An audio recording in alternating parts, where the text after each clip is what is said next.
You've been nice enough to come on the air with us, but you got to give us a real meaty investigation that you're working on, or somebody's working on in the organization. I know there's something happening out there. Jerry, the one that I think is of significance was the gentleman in the southeast, and I don't know how much of this information I'm allowed to give because anonymity and locations and that type of thing are sometimes I understand. Anonymous. We don't want to be hardcore about this, Clifford, but come on, we want to know as much as possible. Can you tell us? Okay. Well, this gentleman dog was barking, and he went out on the back porch, and he saw this object very close and very low, just around the tree level.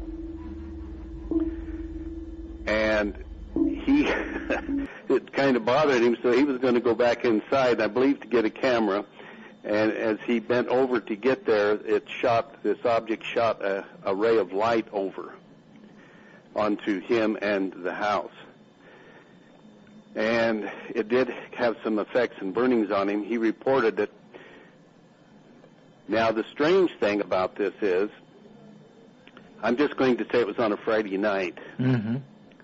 We were going to be there Sunday morning for our start team for the interview.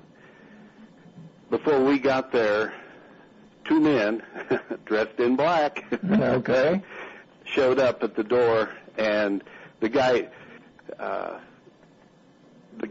let him in and talked to him, and he said only one of them talked. He assumed that it was the MUFON, our start team investigators. Mm-hmm. They didn't show any credentials or badges or that type of thing. They investigated it, and they wanted to know if he had pictures, and he said no, he didn't, and then they said, okay, well, we'll leave.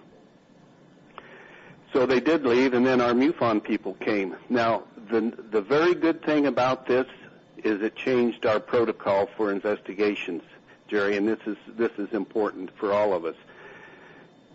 MUFON has said, we will show you our cards, our ID cards, and confirm who we are when we get there.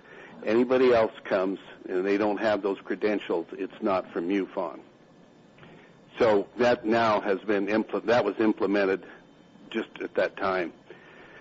So we have to make sure that our people, their anonymity is protected if they want, and that we are identified as the investigators coming to talk to them about the sighting. Wow. Do you have any idea who the men in black were? Probably the government. Well, yeah, they were. I'm sorry, I hate to be secretive, Jerry, but it appears that they were from a government agency. Okay.